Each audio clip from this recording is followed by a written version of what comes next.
अगर आपको भी लगता है कि इंडियन मार्केट्स केवल निफ्टी के अर्निंग्स, बजट के न्यूज़, इन सभी चीज़ों पर और फंडामेंटल्स के लेवल पर मूव करते हैं, तो आप शायद बहुत ही पीछे रह चुके हैं।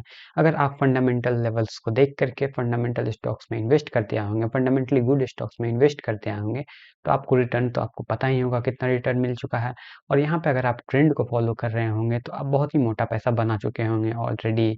तो हम लोग बात करने वाले हैं कि ग्लोबल मार्केट में हम लोगों को क्या-क्या चीज़ें देखने को मिल सकती है और ग्लोबल मैक्रो फैक्टर्स क्या चीज़ हैं जो कि इंडियन मार्केट्स का डायरेक्शन डिसाइड करने जा रहे हैं 2026 में।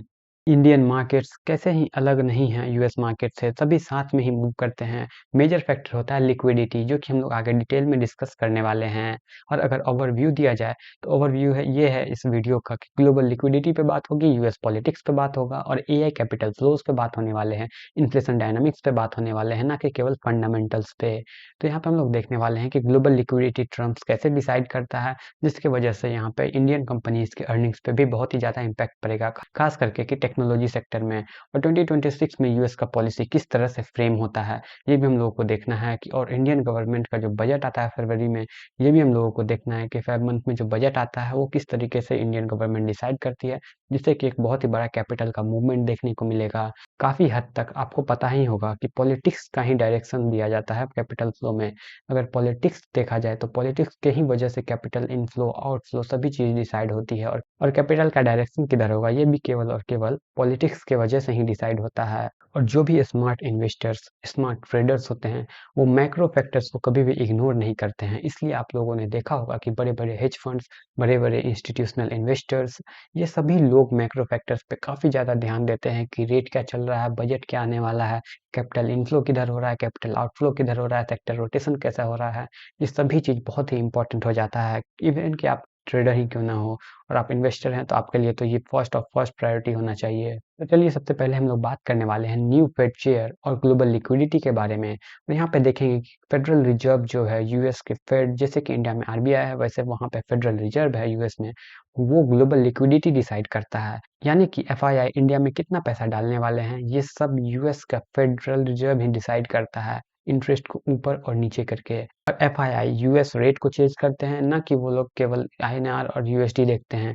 यूएसडी आईएनआर बहुत ही मेजर इंपॉर्टेंट रोल प्ले करते हैं। अगर आपका रुपया कमजोर होता जा रहा है तो इन्वेस्टर्स को यानी कि एफआईआई को इंडिया में पैसा डाल करके काफी बड़ा लॉस देखने पड़ता है, क्योंकि जैसे ही वो पैसा डालते हैं यूएसडी से आईएनआर में कन्वर्ट करके और आईएनआर ऑलरेडी कमजोर होता जाता है, तो फिर उसके वजह से इन्वेस्टर्स को जो भी एफआईआई हैं उन्होंने पैसा कन्वर्ट करा था यूएसडी से आईएनआर में, एक तरफ का तो मार्केट में रिटर्न नहीं मिलता है तो लॉस होता है और दूसरी तरफ से उनका कन्वर्जन रेट में काफ़ी बड़ा लॉस होने की संभावना रहती है। तो यहाँ पे हम लोग केवल और केवल फंडामेंटल्स देखने से काम नहीं चलेगा और एफआईआई यूएस रेट को कैसे चेंज करते हैं और डॉलर का इनफ्लो आउटफ्लो कैसा होता है, ये सब देखना पड़ेगा। और हम लोगों को ग्रोथ फ्रेंडली फेड, यानी कि जो कि भी हम लोगों को मार्केट इन्वायरमेंट है वो कैसे एफआईआई को बेनिफिट करता है, और एफआईआई टीआईआई सभी लोग ट्रैक करते हैं, इंस्टीट्यूशनल इन्वेस्टर सभी लोग ये ट्रैक करते हैं कि फेड का जो रेट हो रहा है उसे नहीं, यहाँ पे इंस्टीट्यूशनल इन्वेस्टर ट्रैक करते हैं कि फेड का वहाँ पे हम लोगों को आउटलुक कैसा देखने को मिल रहा है, उनका 6 मंथ, 3 मंथ और 1 ईयर का क्या प्लान है, उनको क्या नज़र आ रहा है मार्केट में, उसके ऊपर मार्केट रिएक्ट करता है, ना कि रेट अगर कम हो गया या फिर ज़्यादा हो गया उसके ऊपर, जो ऑलरेडी ही प्राइस इन हो जाता है ये सभी चीज़ों को लेकर के। और यहाँ पे हम लोग देखने वाले हैं कि की सेक्टर्स कौन कौन से होंगे इसकी वजह से जो कि फेड का रेट डिसाइड होगा। Banking, mid cap, PSUs, capital goods का काफ़ी ज़्यादा एक्सपोर्ट होता है इंडिया से बाहर, तो वो बहुत ही बड़ा मेजर सेक्टर होगा। और आपको पता ही है बैंकिंग और पीएसयूज किस तरीके से इम्पैक्ट होता है अगर फेड का रेट, इंटरेस्ट रेट ऊपर नीचे होता है तो। और मिड कैप में तो बहुत ही ज़्यादा तेजी देखने को मिलती है जैसे ही फेड का रेट कट होता हुआ नजर आता है। तो सेकेंड हम लोगों का पॉइंट है Trump and Elon. US politics and capital outflows Trump और इलॉन के वजह से ही डिसाइड होता है। जैसा कि हम लोग देखेंगे कि पॉलिसी का जो भी डायरेक्शन होता है वो ट्रम्प और इलॉन की वजह से ही होता है, इलॉन मस्क की वजह से। यहाँ पे हम लोग बहुत बार देखने को मिला है कि इलॉन मस्क हर एक नए सेक्टर में एंट्री करते हैं और वहाँ पे उसका बहुत ही बड़ा कैपिटलिज्म में बहुत ही बड़ा रोल है इलॉन मस्क का। और चाइना भी यहाँ पे यूएस के साथ काफ़ी ज़्यादा हम लोगों को जियोपॉलिटिकल वॉर्स देखने को मिल रहे हैं, तो इसमें कुछ ना कुछ रोल प्ले कर सकता है, चाइना पे भी नज़र रखना होगा हम लोग को।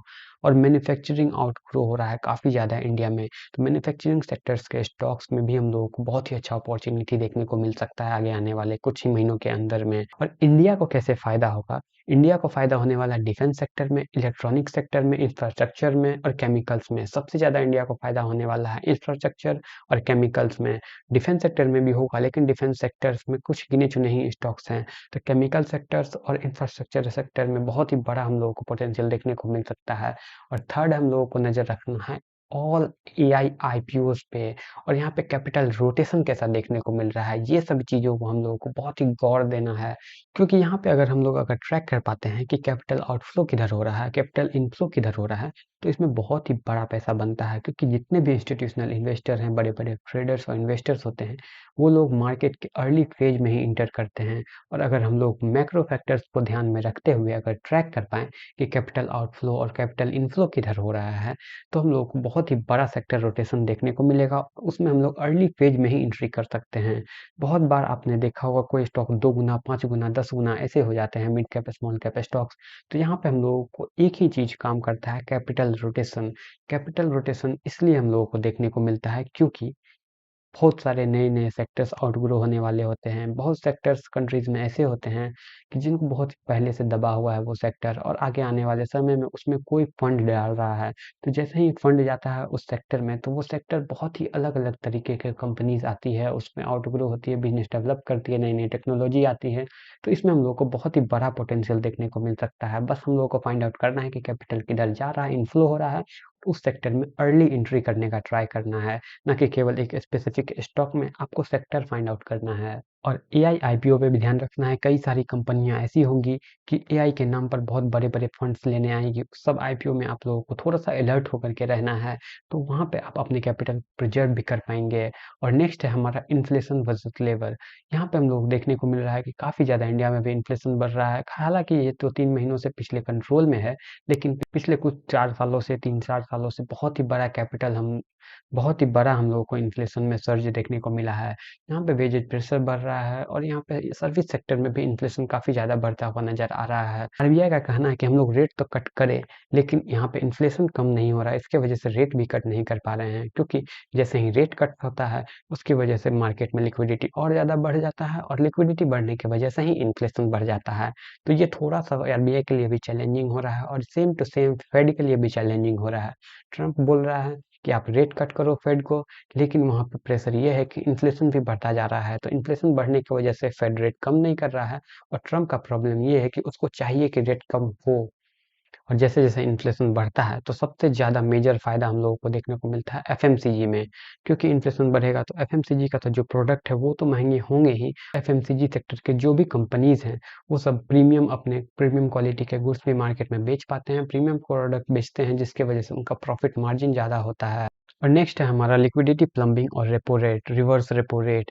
और मार्केट हम लोगों को हमेशा क्रैश होता हुआ नजर आता है। ऐसा नहीं कि अर्निंग्स खराब आए हैं इसकी वजह से, अर्निंग्स तो बाद में खराब आते हैं। सबसे पहले हम लोगों को मार्केट से गायब होता है लिक्विडिटी। अगर मार्केट से लिक्विडिटी चला गया, तो किसी के पास पैसा ही नहीं होगा, वो लोग खर्च ही नहीं करेंगे। तो आप यहाँ पे कैसे एक्सपेक्ट कर सकते हैं कि कंपनी के नंबर ऑफ अर्निंग्स अच्छे आएंगे। तो इस वजह से हम लोग को लिक्विडिटी पे फोकस रखना है। और जैसे ही मार्केट से लिक्विडिटी सक किया जाता है, उससे ही हम लोगों को अर्निंग्स में थोड़ा सा डिग्रोथ देखने को मिलता है। अर्निंग्स नीचे जाने लगते हैं, जिसकी वजह से बहुत सारी कंपनियां लॉस रिपोर्ट करती हैं। मिड कैप्स तो बहुत ही ज़्यादा पिटते हैं, और स्मॉल कैप्स की तो बात ही अलग है, वो 30 से 40-50% तक डाउन हो जाते हैं अगर मार्केट से थोड़ा सा भी लिक्विडिटी कम होता है तो। और जैसे जैसे रेट हायर बढ़ाते जाते हैं आरबीआई और फेड, उस तरीके से हम लोग को लिक्विडिटी यहाँ पे सक होता हुआ दिखता है इकोनॉमी से, जिसकी वजह से अर्निंग्स आगे आने वाले कुछ ही महीनों के अंदर खराब देखने को मिलते हैं। तो आपको लिक्विडिटी पे फोकस करना है, और बिना लिक्विडिटी के आ जाने आप बिल्कुल भी ट्रेड नहीं कर सकते हैं। और केवल आप न्यूज को फॉलो नहीं कर सकते हैं, आपको पूरा आरबीआई का सभी न्यूज, ग्लोबल फैक्टर्स, यूएस में क्या चल रहा है, कैसा इन्फ्लेशन आ रहा है, होलसेल ग्रोथ क्या रेट है, सभी चीज आपको पता करना होगा। और हम लोग सबसे लास्ट में बात करेंगे कि ओवरऑल कैसा मार्केट चल रहा है। ओवरऑल मार्केट की यहाँ पे ये देखने को मिल रहा है कि जो भी हम लोग ग्लोबल मार्केट है उसको ट्रैक करेंगे। ग्लोबल मार्केट में जो भी macro factors like US rate, Fed balance sheet, dollar का outflow inflow, dollar USD INR का रेट। हम लोग सेकंड देखेंगे पोजीशन इंडिया में, कि इंडिया किस तरीके का क्वालिटी गुड्स प्रोड्यूस कर रहा है, इंडिया के पास किस किस चीज़ों में प्राइसिंग पावर है। जैसे कि आप ऑयल भी एक बहुत ही बड़ा मैक्रो फैक्टर होता है, और कैपिटल गुड्स का जो एक्सपोर्ट इंपोर्ट है वो कैसा चल रहा है। और जो हम लोगों को रिस्क देखने को मिल सकता है, वो रिस्क हम लोगों को देखने को मिलेगा इन्फ्लेशन के हाई होने से, और रेपो रेट में अगर स्ट्रेस देखने को मिलता है जिस उसके वजह से, और यहाँ पे एफआईआई का आउटफ्लो होगा, तो ये बहुत ही बड़ा नेगेटिव साइन होगा मार्केट के लिए। और एक चीज़ और, इंडियन मार्केट पूरा ग्लोबल सिस्टम के साथ ही चलता है। ऐसा नहीं है कि ग्लोबल मार्केट अलग चल रहे हैं और इंडियन मार्केट अलग है। सभी चीज़ मिक्स होकर के चलते हैं। जैसा कि मार्केट का ट्रेंड होता है, तो आप देखेंगे कि ट्रेंड के साथ ही सभी मार्केट्स ऊपर जाते हैं। ये हो सकता है कि कोई मार्केट 5% ऊपर गया तो कोई मार्केट 4% ही ऊपर जाएगा, 3% ही ऊपर जाएगा, लेकिन मार्केट्स हमेशा पॉजिटिव ही होते हैं अगर ओवरऑल ग्लोबल सेंटिमेंट पॉजिटिव है तो। कुछ ऐसा माइक्रो फैक्टर हो सकता है जिसकी वजह से कुछ कंट्री में प्रॉब्लम हो, या फिर कुछ कंट्री के अंदर वॉर चल रहा हो, तो वो सब मार्केट्स थोड़े से पिट सकते हैं, लेकिन ग्लोबल ट्रेंड को फॉलो करना बहुत ही इंपॉर्टेंट होता है। तो अगर आपको इस तरीके का डाटा ड्रिवन एनालिसिस चाहिए, तो आप इस चैनल को बिल्कुल सब्सक्राइब कर लीजिए अभी के अभी, और बेल नोटिफिकेशन आइकन प्रेस कर लीजिए। Thank you.